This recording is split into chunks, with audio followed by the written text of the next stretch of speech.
In the shadows of forgotten wars, history does not end, it hides.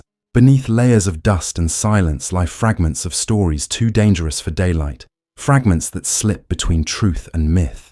There are convoys erased from naval records, railway lines that led to nowhere yet carried everything, and transmissions that echo across seas long after their operators have vanished. What remains are only whispers, coded signals, half-burned files, blurred photographs filed in the wrong drawer. Each is a door left ajar, revealing a glimpse into a world where knowledge was bartered for survival and silence became the ultimate weapon. Behind the official dates and headlines, other histories pulse quietly, sealed away in vaults, locked beneath concrete, or drowned beneath waves. To listen is to trespass, to risk uncovering not what nations wanted remembered, but what they wanted lost. In this darkness, truth waits, restless, demanding to be heard. Chapter 1. Shadows Beneath Operation Paperclip. In the fading twilight of the Second World War, as Berlin burned and the Reich collapsed into rubble, a quieter operation unfolded beyond the eyes of history. While Allied troops pushed deeper into Germany, a special branch of US intelligence under the Joint Intelligence Objectives Agency began compiling lists, code names, and dossiers. Their mission, later sanitized as Operation Paperclip, was to secure Nazi scientists before the Soviets could seize them. What official records never admitted was the breadth of compromise made in that pursuit. Beneath the narrative of visionary rocket pioneers like Werner von Braun lay a far more disturbing paper trail, shredded and buried across Pentagon archives. Between April and September of 1945, several convoys left Bavaria for ports controlled by the US Third Army. Among the crates were microfilm reels catalogued under Army Signal Corps requisition. Declassified cables from Fort Bliss, Texas, indicate that at least 9 reels disappeared during transfer. The missing reels contained trial data from Silesian dispersal sites, where field tests of Harpoon and sarin nerve agents had been conducted against unidentified subjects. Witnesses, including former Wehrmacht logistics officer Kurt Riedel, later told Soviet interrogators that these subjects were not test animals, but prisoners from Gross Rosen. His testimony never appeared in Allied post-war tribunals, and Riedel himself was quietly transferred to the US zone before vanishing into a new identity. On 17 October 1946, a memorandum circulated between the Pentagon's Chemical Warfare Service and the nascent CIA. It referenced assets relocated to White Sands under Project 63, with a line redacted in later copies. Surviving fragments describe integration of field dispersal systems tested by Gruppe 6K in Poland. Gruppe 6K, absent from Wehrmacht order of battle, appears in Soviet archives as a covert SS research detachment operating near Breslau, cross-referencing Soviet GRU files with US War Department minutes, shows parallel captures of scientists from the same detachment. Yet while Soviet reports detail their testimony about nerve agents, American records depict them as propulsion specialists. Somewhere between surrender and relocation, their crimes were overwritten by new technical designations. The cover-up was meticulous. In August 1947, when the Nuremberg subsequent trials reached the doctor's case, none of the names later linked to US contracts appeared on the docket. The tribunal transcripts mentioned sarin only in passing, never its early applications. Instead, the files were locked under National Security Council directives. Decades later, a 1952 CIA field report titled Project Halyard noted residual testing data of G-series agents transferred via paperclip assets. The reference raised alarms in Moscow, prompting the Soviets to launch their own nerve agent program at Shikany, escalating the chemical arms race of the Cold War. In effect, the erasure of German war crimes had not only shielded individuals, but reshaped global arsenals. One of the most telling cases involved Dr. Hans Müller-Braun, a chemist once attached to IG Farben's Dahernfurth plant. German industry records listed him as missing in action in April 1945, presumed dead.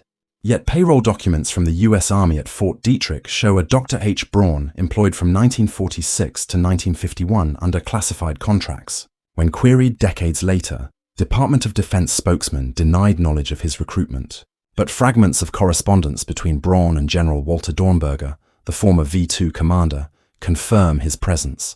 Braun's contributions, noted in obscure Army chemical reports, advanced binary delivery systems, the very technology outlawed years later under international conventions. His name, like many others, was scrubbed from public record. The erasures did not go unnoticed within Allied intelligence itself. British SIS operatives stationed in Frankfurt sent classified complaints in 1947, warning that the Americans were harboring individuals implicated in atrocities under the veil of scientific procurement. A MI6 report, declassified only in 2001, mentioned a missing microfilm catalogued as BX-147. The reel, traced back to the Diehenfurth plant, allegedly contained photographic evidence of human exposure experiments. Its last recorded transfer was on 22 May 1945, when it left Bavaria for a US intelligence depot in Heidelberg. No further record exists. When the British attempted to request a copy, their queries were marked beyond clearance, an unusually blunt denial for inter-Allied communication. Meanwhile, the Soviets began constructing their counter-narrative. In 1948, Pravda ran exposés accusing the United States of employing Nazi war criminals. Though dismissed in the West as propaganda, internal US memos reveal quiet panic. The accusations were true, but unverifiable without exposing classified programs. Soviet interrogations of captured German officers repeatedly referenced the American protection of Gruppe 6K. Names like Dr. Otto Ambros, IG Farben's production chief, appeared frequently. Ambros, convicted at Nuremberg, served only a brief sentence before being released in 1952 and immediately contracted by American chemical firms. His expertise, once used for synthetic fuel and Zyklon B production, transitioned seamlessly into Cold War industry. The secrecy extended into Latin America. Argentine naval archives record the arrival of U-boats U-530 and U-977 in 1945, long after Germany's surrender. While often dismissed as isolated escapes, declassified FBI cables describe suspicions that these U-boats carried sensitive cargo. One report, dated 21 July 1945, references containers of metallic alloy, origin suspected Breslau, transferred ashore in Mar del Plata. The alloys bore similarities to those listed in Gruppe 6K manifests. Though official inquiries closed the file, it remains unclear whether the cargo represented weapons components or scientific archives. Either way, it reinforces the pattern. Vital fragments of forbidden technology were deliberately concealed, rerouted, and later erased from the official chain of custody. Within the Pentagon, silence was enforced by classification. A Joint Chiefs Directive in 1949 placed all paperclip files concerning chemical or biological warfare under indefinite seal. Even today, many remain redacted beyond recognition. What emerges through the fragments is a picture not of ignorance, but of calculated omission. Justice was bartered in exchange for advantage. Scientists who might have stood in judgment instead re-emerged as pioneers of progress. Their pasts dissolved into black ink and missing reels. Families of victims never saw their names raised in courtrooms, while the men responsible stood on US soil, redesigning futures. By the 1960s, the technological dividends were visible. The US maintained an edge in missile guidance and chemical dispersal systems. NASA celebrated German engineers as heroes of the space race, while beneath that triumph lay the shadow of Silesian fields and erased microfilm. The Cold War narrative became one of technological supremacy. But beneath the rockets and capsules were the ghosts of camps and test chambers, whose histories had been buried in vaults labeled classified indefinitely. Today, historians attempting to reconstruct the true scale of Paperclip face a wall of deliberate absences. Where Soviet files offer chilling detail of testimonies, Western archives return silence, redactions, or complete gaps. Names known to exist appear nowhere, replaced by sanitized aliases. The truth is scattered, existing only in mismatched fragments. A requisition slip in Bavaria, a payroll line at Fort Detrick, a blurred reconnaissance photo filed under the wrong code. Each fragment speaks not of oversight, but of intentional burial. The story of Operation Paperclip, as told in textbooks, is one of visionary recruitment, a pragmatic race to secure talent before the Soviets. Yet the suppressed archive suggests something more sinister. It was not only about rockets and space, but about absorbing the knowledge of nerve agents, biological dispersal, and chemical warfare, even at the cost of justice. War crimes were rewritten as classified programs. Evidence was sealed, reels disappeared, and names re-emerged as pioneers instead of criminals. The shadows beneath Paperclip remain, fragments of erased truth, waiting in sealed vaults for a day when silence no longer holds. Chapter 2. The Vanishing Convoy of Narvik Fjord. The spring of 1940 marked one of the most chaotic and little understood phases of the Second World War. With the German invasion of Norway in April, Allied forces scrambled to secure key ports along the Norwegian coast, particularly Narvik, a vital hub for the export of Swedish iron ore. The campaign was brief and bloody, and much of it ended in confusion as both German and Allied units suffered heavy losses in the Arctic terrain. Official records point to a sequence of naval clashes, convoy escorts, and air attacks. Yet within this fog lies one story that has resisted every attempt at clarification. The disappearance of convoy LX-173. This convoy, supposedly transporting standard Allied supplies, was last noted in dispatches on 23 April 1940. By the following day, the convoy vanished from British naval records entirely. No battle report, no wreck lists, not even the usual notations of diversion orders remained.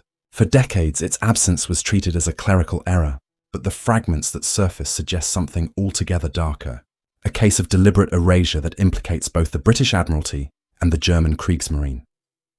Naval archives in Kew, declassified in 1987, show early references to LX-173 in signals between the Admiralty and Vice Admiral William Whitworth, then commanding forces in the Narvik area. A brief line on 22nd April reads, LX-173 making way north. Escort intact. Cargo priority confirmed. Nothing more. Later signals omit the convoy entirely. When researchers cross-referenced convoy logs, the numbering sequence jumped directly from LX-172 to LX-174, as though LX-173 had never existed. Yet Norwegian coastal villagers interviewed decades later recalled Allied merchant ships passing through the fjords that week, escorted by destroyers flying British ensigns. Their testimony, though never formally recorded, was quietly noted by local police reports. The question then emerges, what was aboard LX-173, and why would the Admiralty wish it forgotten? Hints lie in fragmentary Luftwaffe reconnaissance photographs held in German archives. A sequence dated 24 April 1940 shows smudged silhouettes in Narvik Fjord. Annotated by German intelligence officers, the images identify foreign cargo vessels under escort, marked with the codename Schiffgruppe Blau.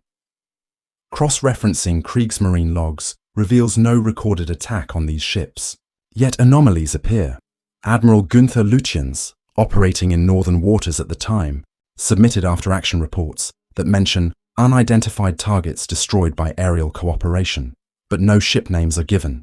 Scholars long assumed this was standard exaggeration. However, when set against the missing LX-173, the omission feels deliberate. It appears both sides recorded the convoy's presence, yet simultaneously erased its fate. The real clue emerges from testimonies of British sailors decades later. A former petty officer from HMS Somali, interviewed privately in 1969, spoke of an incident near Narvik, where ships under escort carried cargo too sensitive for the ordinary run. He described reinforced crates, guarded during loading in Scapa Flow, and an unusual order. No records in the ship's log beyond navigational bearings. Another sailor recalled hearing officers mention components seized from Trondheim. This cryptic remark aligns with German accounts of retreating units attempting to move radar, equipment and experimental turbines during their withdrawal. If correct, it suggests LX-173 may not have been carrying mere rations or ammunition but captured German technology intended for rapid transfer to Britain before Germany could recover it. The silence deepened after the war. In 1952, when the Norwegian Navy conducted sonar surveys in Narvik Fjord to clear wartime wreckage, divers claimed to have found twisted hulls with British markings not listed on official loss registers. One diver, Eric Johansson, later told a journalist he saw stenciled numbers inconsistent with any known Allied merchant fleet. Shortly after, his remarks were discredited by official denials. The wrecks were left unexamined, their coordinates filed away. Decades later, when a new survey attempted to relocate them, the files had vanished from naval archives. Only faded photocopies of the divers' accounts survive. Soviet intelligence also appeared to track the case. In 1974, a KGB defector in London revealed the existence of a file labeled The Disappearance of LX-173. The Soviets, monitoring Allied movements, believed the convoy carried captured German Funkmessgerät radar devices. The defector explained that Moscow suspected Britain deliberately erased the loss after a friendly fire incident, perhaps sunk by their own aircraft mistaking the ships for German.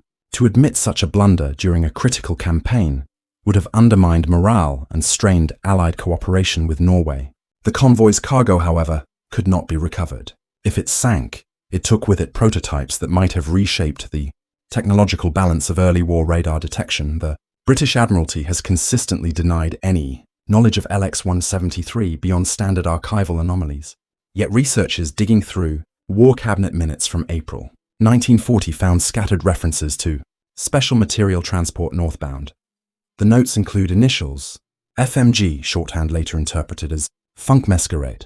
Though circumstantial, the correlation is difficult to ignore. Equally telling is the abrupt silence in subsequent cabinet minutes, as if the subject was intentionally dropped. No after-action reports, no inquiries, and no survivor testimonies appear. The convoy had simply ceased to exist. Some historians argue the silence proves nothing beyond administrative chaos. After all, the Norwegian campaign was notorious for mismanagement and confusion. Yet the consistency of the gaps, the vanished logs, missing wreck lists, suppressed sonar files, suggests more than error. Too many independent references exist to simply dismiss the convoy, and every surviving hint points to cargo of technological significance, seized in haste, lost in transit, and erased to conceal embarrassment or protect secrets. By the Cold War era, when technological superiority defined survival, both NATO and the Warsaw Pact had reason to bury uncomfortable origins. If the convoy indeed carried German radar prototypes, neither side could admit how they were lost or recovered. To this day, the wrecks in Narvik Fjord remain officially unlisted. Modern sonar surveys are restricted by environmental regulations, and archival access remains limited. The fragments that survive tell a story not of a simple missing convoy, but of deliberate silence imposed across decades. Convoy X-173, if it truly existed as the records briefly indicate, represented more than ships lost to history. It embodied the ruthless calculus of wartime secrecy, cargo too sensitive to acknowledge, failure too embarrassing to admit, and truth too dangerous to reveal. In the silence that followed, generations of researchers have been left with scattered fragments, blurred photographs, and whispered testimony. All that remains is the shadow of a convoy erased, its hulls rusting in the cold waters of Narvik Fjord, its story sealed in vaults labelled classified, long after the war it was meant to serve had ended. Chapter 3. The Ghost Station of Königsberg. In the closing weeks of the Second World War, as the Red Army pressed its relentless advance into East Prussia, scattered intelligence reports began to speak of a railway hub unlike any other. Located just outside Königsberg, it appeared in German documentation under the cryptic designation Bahnhof 47K. Soviet reconnaissance pilots noted the site in February 1945. At first, it seemed no different from other logistical nodes that dotted the collapsing Reich. Yet, closer inspection revealed anomalies. Heavy fortifications, a dedicated electrical grid, and rail spurs leading into underground galleries blasted deep beneath the Prussian soil. By April, as German resistance collapsed, Soviet ground forces approached the site. Within days, the tunnels were sealed, the entrances destroyed by shaped charges. The official explanation offered by Soviet reports was sabotage, but fragments of testimony from captured German engineers suggest the truth was more deliberate.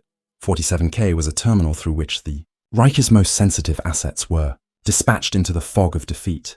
The origins of Bahnhof 47K remain unclear. German construction records seized by Soviet units indicate it was built between 1942 and 1943 under the authority of Organization Todt, ostensibly as a logistics depot, yet it never appeared on any standard Wehrmacht transport maps. Its designation as 47K corresponded to no known district code, leading later analysts to suspect it was deliberately mislabeled to obscure its role. The reinforced tunnels, supported by steel and concrete, could withstand aerial bombardment. Electrical drawings show generators with output levels far exceeding ordinary depots, enough to power refrigeration units and secured storage vaults. Engineers captured at Pillau in April 1945 described an underground terminal with special trains running westward under SS supervision. An officer named Helmut Kruger admitted under interrogation that sealed wagons carried materials from the laboratories of Breslau, though he refused to elaborate further. When Soviet troops reached the site in late April 1945, they found only rubble. The tunnel entrances had been collapsed, the rails twisted by explosions set with precision. Field reports from the Second Belarusian Front noted that local villagers spoke of trains departing just days before, escorted by SS guards. Witnesses recalled seeing convoys loaded under cover of night, guarded by men wearing distinctive black uniforms. The reports also mentioned crates bearing the insignia of the Ahnenerbe, the SS research institute known for its obsession with archaeology, anthropology, and occult pseudoscience. To Soviet officers hardened by months of fighting, the details seemed insignificant. Yet Moscow's military intelligence quickly realized the implications. Bahnhof 47K had served as an evacuation route for research, material and perhaps personnel too sensitive to fall into enemy hands. What exactly was dispatched from Königsberg remains shrouded in ambiguity. Soviet GRU files declassified after 1991 mention manifests recovered from partially destroyed offices near the site. The manifests list uranium oxide, V2 guidance gyroscopes, and unspecified biological materials. The quantities were vague, the destinations missing. One entry, dated 11th April 1945, records Wagen 12, sealed, destination Mittelwerk. Mittelwerk, the underground factory at Nordhausen, was already known as the production center for V2 rockets, but no such train was ever recorded arriving there in German railway archives. Either the train was diverted, or the manifest served as deliberate disinformation. Soviet analysts speculated that some cargo was rerouted through Königsberg toward Baltic ports, destined for U-boats attempting to flee to neutral waters. Indeed, surviving Kriegsmarine logs hint at unusual activity in Pillau, where submarines reportedly embarked with unmarked containers during the Reich's final days. Western intelligence also took interest. A blurred photograph circulated among Allied intelligence officers in 1946 shows what appears to be a buried railcar beneath collapsed concrete at the Königsberg site. The photo was included in a British SIS report titled German Scientific Evacuations, April-May 1945. The report noted Soviet secrecy around the area and speculated that Moscow had recovered sensitive technology. American analysts later reviewed the same photo in relation to Operation Alsos, the US mission to seize German atomic research. Their conclusion was less certain, suggesting that while some uranium stockpiles were indeed discovered by the Soviets, key guidance systems and technical documents may have been spirited west before the tunnels collapsed. One of the most compelling testimonies comes from Soviet engineer Nikolai Petrov, who in 1963 privately recounted his involvement in clearing the Königsberg tunnels. Petrov described entering partially collapsed chambers filled with scorched wreckage. Among the debris, his team found fragments of control panels and metal crates stamped with Luftwaffe markings. He recalled the overpowering stench of chemicals leaking from broken canisters, forcing the team to withdraw after several comrades fell ill. Petrov claimed the crates were removed by NKVD officers and never seen again. His account, preserved in an unpublished memoir smuggled out of Russia after his death, has never been officially confirmed. Yet it aligns with rumors that Soviet chemical warfare research benefited from material seized in Königsberg. During the Cold War, Bahnhof 47K became a shadow in intelligence disputes. Western analysts suspected the Soviets had downplayed their findings to conceal the extent of the technology captured. Meanwhile, Soviet propaganda accused the Americans of seizing their own share of Königsberg's secrets via captured German scientists. The truth likely lies between these competing narratives. The station may have functioned as a transfer hub, funneling advanced research and stolen assets westward before Soviet capture. Whether the cargo reached its intended destinations or was lost in the chaos of evacuation remains unresolved. In Königsberg itself, the physical traces were gradually erased. By the late 1950s, Soviet authorities redeveloped much of the site as part of Kaliningrad's post-war reconstruction.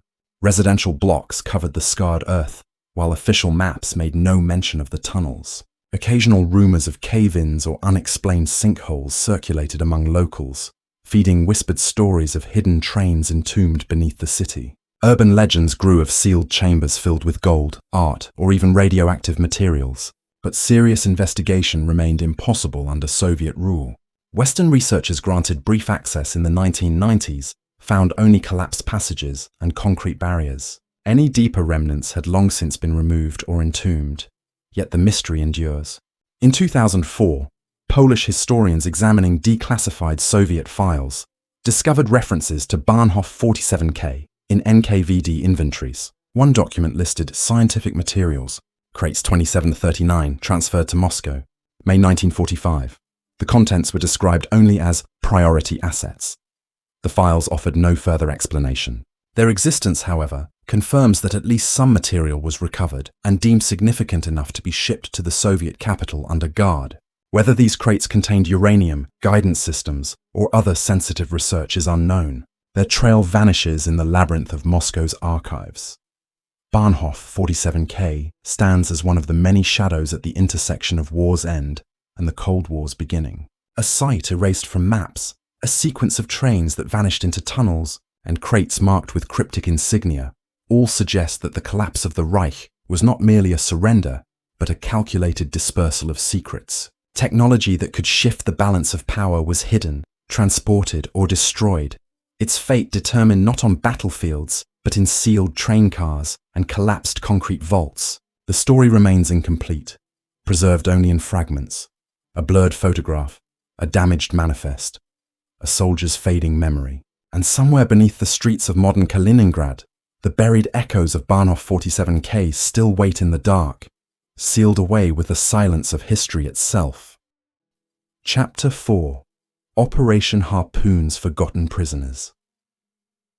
The summer of 1942 brought the Mediterranean to a boil. Axis forces under Rommel pressed relentlessly into North Africa, and Malta, besieged and starving, remained the critical Allied stronghold. To keep the island alive, the British launched Operation Harpoon, a desperate convoy attempt from Gibraltar in June 1942. Official accounts describe the operation as a costly failure. Out of 6 merchant vessels, only 2 limped into Valletta harbour, battered by relentless attacks from the Luftwaffe, Regia Marina, and Italian torpedo boats.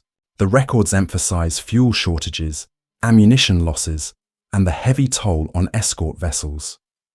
Yet scattered within the Admiralty's archives, buried in half-redacted memoranda, lies a very different narrative. According to these fragments, at least one of the sunken freighters carried more than food or oil. Within its reinforced compartments were prisoners whose identities never appeared on casualty rolls or prisoner lists, men referred to cryptically as special detainees. The first clues surfaced in 1947, when Italian naval divers exploring wrecks near Pantelleria reported finding skeletal remains inside a sealed steel chamber.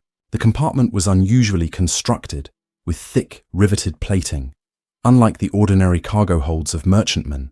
More disturbing, some remains were shackled to the walls. The divers, under contract to the Italian Navy for salvage operations, reported their findings to superiors. Within weeks, their logs were seized, and the operation was terminated. The official explanation cited unexploded ordnance hazards. One diver, years later, confessed to a journalist that he believed the chamber had been used to transport high-value prisoners. His testimony was dismissed as unreliable, but fragments of Admiralty correspondence suggest otherwise. Among those fragments is a memorandum dated 4 June 1942, only days before the convoy's departure. Stamped secret, it instructed that detainees, designated under special category, are to be transferred to vessel Tannenbaugh, cover name applied. The Tannenbaugh, a Dutch-built freighter pressed into Allied service, was indeed listed as part of Harpoon. She never arrived in Malta. Sunk on 15 June after repeated air and surface attacks, she disappeared into the Mediterranean depths. The memorandum provides no names, only a cryptic reference to assets secured in Gibraltar under Combined Services Directorate. Cross-referencing this with Combined Services records reveals nothing. Those files remain missing or were destroyed. Yet a surviving War Cabinet note from May 1942 mentions pending transfer of scientific personnel, not to be disclosed in regular channels. The language is careful, suggesting not ordinary prisoners of war, but defectors or captured collaborators whose expertise was deemed strategically vital. Who were these men? Some historians speculate they may have been German or Italian scientists captured in clandestine raids. Others point to Vichy French technicians suspected of passing intelligence to the Axis. A more disturbing theory links them to Balkan collaborators involved in medical or chemical experimentation, seized by British Special Operations units and moved west for interrogation. Supporting this, an MI5 file declassified in 1998 contains a stray reference to Group Halberd detainees, identified as of research importance. The note was misfiled among papers about Operation Halberd, an earlier Malta convoy in 1941, but analysts suggest it may actually pertain to Harpoon, with Halberd used as a cover code name. If accurate, it implies the British were quietly moving war criminals, or defecting specialists, through the chaos of convoy operations, hidden beneath the cover of supply missions. Survivor testimony from Harpoon adds further weight. A sailor from the destroyer HMS Ithuriel, interviewed in 1963, recalled rumours among the crew that one of the merchant ships carried dangerous cargo locked away under guard. He described guards in unusual uniforms, not standard Royal Navy, boarding the freighter at Gibraltar. Another survivor remembered hearing the term Category Black whispered by officers during the convoy's assembly. No official classification by that name exists in British records, but the phrase appears in an intercepted German Abwehr cable dated 12th of June 1942. The cable, decrypted by Bletchley Park, warned of enemy transport of black category personnel toward Malta. Whether the Germans fully understood what was aboard remains unclear, but the coincidence of language is striking. The destruction of the Tannenbar was swift and merciless. Axis aircraft from Sardinia and Sicily struck the convoy repeatedly. After a torpedo ripped open her side, the freighter burned fiercely before slipping beneath the waves. None of her supposed detainees were ever listed among the dead or missing. Post-war casualty lists omit any mention of such prisoners. Even the standard convoy loss reports include only crew and escort personnel. The special detainees, if they existed, vanished from the record with the ship. To this day, no official acknowledgement has surfaced. The Admiralty's silence suggests that acknowledging them would expose a classified operation that Britain preferred buried beneath wartime chaos. Italian divers were not the last to encounter anomalies. In 1957, a joint Anglo-Italian expedition attempted to chart wartime wrecks off Pantelleria. The expedition was abruptly curtailed after exploring one particular freighter, believed to be the Tannenbar. Participants later hinted at sealed compartments and unexplained artifacts recovered before the dive was halted. No official report was ever released, and the team was dispersed. Rumours persist that a small number of documents or personal effects were quietly transferred to the British Embassy in Rome, where they disappeared.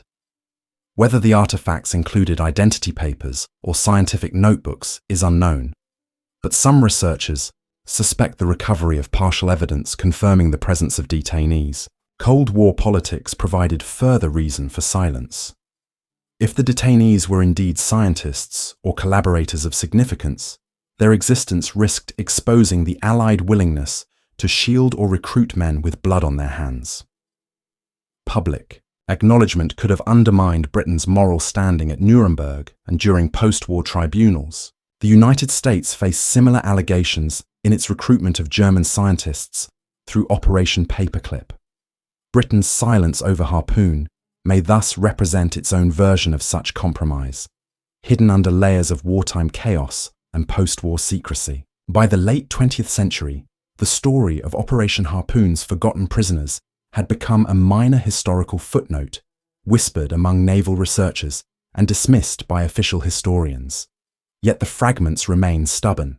The memorandum, referencing special detainees, the survivor testimonies of unusual guards, the intercepted German cable using the same classification, all suggest something was aboard that ill-fated freighter. The skeletal remains in shackled compartments, reported by Italian divers, however contested, add a haunting dimension. If true, those prisoners died entombed in steel, erased from history not only by the sea, but by deliberate omission. The Mediterranean still holds their secrets. Sonar surveys occasionally rediscover the wrecks of Harpoon's Convoy, lying broken on the seabed. Among them, the Tanimbar rests in silence, her compartments unexplored, her cargo sealed away. Whether she carried defectors, collaborators, or unwilling prisoners will perhaps never be known. What is certain is that her story was buried, her passengers unrecorded, her existence denied.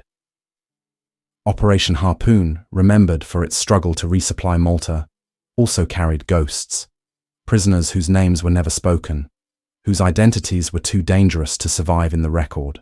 Their final voyage remains hidden in the dark depths, guarded not by steel alone, but by the silence of those who chose to forget.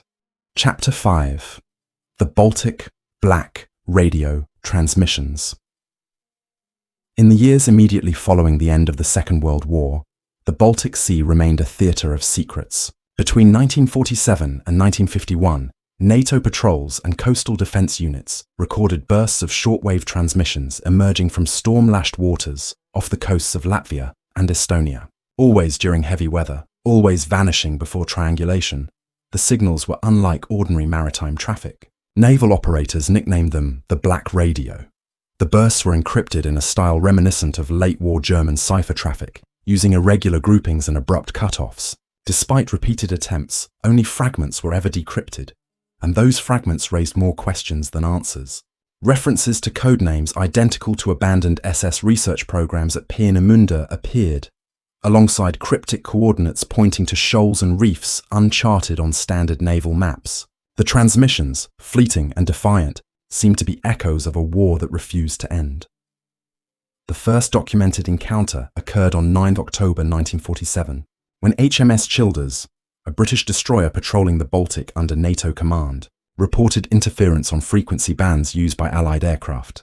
The intercepts, recorded on magnetic tape, were forwarded to Bletchley Park's successor agency, the Government Communications Headquarters. Analysts noted similarities to late-stage Enigma traffic, though the keys were altered beyond recognition. A decrypted phrase, however, stood out: Project Nachtvogel. The codename had appeared in Allied intelligence reports during 1944, believed to refer to an experimental radar-evading aircraft developed under SS supervision. Officially, Nachtvogel was abandoned as Germany collapsed. Yet the Black Radio's invocation of the term 2 years later suggested otherwise. American interest followed quickly. In 1948, a US Navy minesweeper operating out of Kiel intercepted a second burst. The decrypted fragment included coordinates within the Irby Strait between Latvia and Saaremaa Island. When a patrol vessel attempted to approach, it struck a mine and sank with the loss of 14 sailors. The area had been heavily mined during the war, but NATO analysts noted the coincidence. The Black Radio ceased transmission for nearly a year after the incident, as if acknowledging the destruction. CIA analysts, reviewing the intercepts, speculated about a Nazi werewolf stay-behind network, remnants of the SS who had refused surrender, broadcasting signals to coordinate hidden stockpiles or submarine refugees. Skeptics dismissed the idea, but the intercepts kept returning, irregular and unsettling. The Soviet Union treated the transmissions with equal seriousness. KGB files declassified after 1991 reveal that Moscow launched its own clandestine salvage missions in the Baltic. Between 1949 and 1951, Soviet divers reportedly recovered sealed canisters marked with Reich insignia, retrieved from seabeds near Liepaja. The canisters were described as armored steel containers, contents unknown, resistant to seawater. Some were transferred to laboratories near Leningrad. One report mentions technical documents in deteriorated condition, consistent with aeronautical research. Another lists ampules of liquid, label destroyed. After these recoveries, Soviet naval patrols claimed to have chased off unidentified submarines near the same coordinates. Though no wrecks were ever captured, British intelligence too noted peculiarities. A 1950 memorandum from GCHQ referenced black transmissions repeating call sign Adler 7. Adler 7 had been the call sign of a Luftwaffe experimental unit attached to Peenemünde in 1944. The report was marked top secret and filed away under the innocuous title Baltic Weather Interference. Later, inquiries found the file miscatalogued, suggesting intentional obfuscation. Meanwhile, NATO deployed listening posts along the Danish Straits to monitor the frequencies. Analysts noticed a pattern. Transmissions spiked during storms, when ionospheric disturbances made detection more difficult. Whoever sent them understood both radio propagation and Allied surveillance techniques. The broadcasts ceased abruptly in March 1951. On 2nd March, a Norwegian patrol vessel recorded a final burst longer than usual. Decrypted fragments included the phrases Ende des Auftrags, end of mission, and Übertragung abgeschlossen, transmission complete, then silence. No further signals of the same type were ever intercepted. The disappearance fueled speculation. Some believed the network had been dismantled by Soviet forces, its operatives captured or killed. Others suggested the transmitters were aboard a hidden submarine base, perhaps in one of the reinforced pens built along the Baltic coast during the war, finally abandoned or destroyed. The most extreme theories claimed the signals were deliberate disinformation, staged by Soviet intelligence to keep NATO guessing. Yet the scattered evidence, the canisters, the minesweepers' destruction, the codenames linked to real SS projects, suggests the transmissions were rooted in something tangible. Historians attempting to reconstruct the Black Radio case face an absence of coherent archives. NATO records remain heavily redacted, with pages marked Security Classification extended until 2075.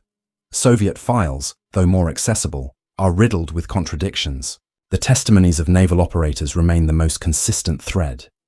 The signals were real, they were intercepted, and they carried content tied to late-war German research. Whether they came from surviving Nazi operatives, captured technology used by the Soviets, or rogue transmissions staged to mislead, the effect was the same. For 4 years after the Reich's fall, the Baltic whispered with voices of the past, transmitting in code as if the war had never ended. Even today, the story persists among maritime communities along the Baltic. Fishermen tell of storms accompanied by strange interference on radios, of unexplained echoes that vanish when pursued.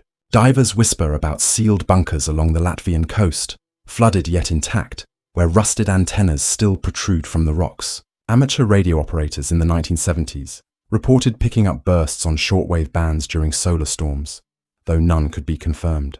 The legend of the Black Radio endures because the archives do not close the case. Too many signals were recorded, too many fragments decrypted, too many hints of cargo and canisters recovered from the seabed.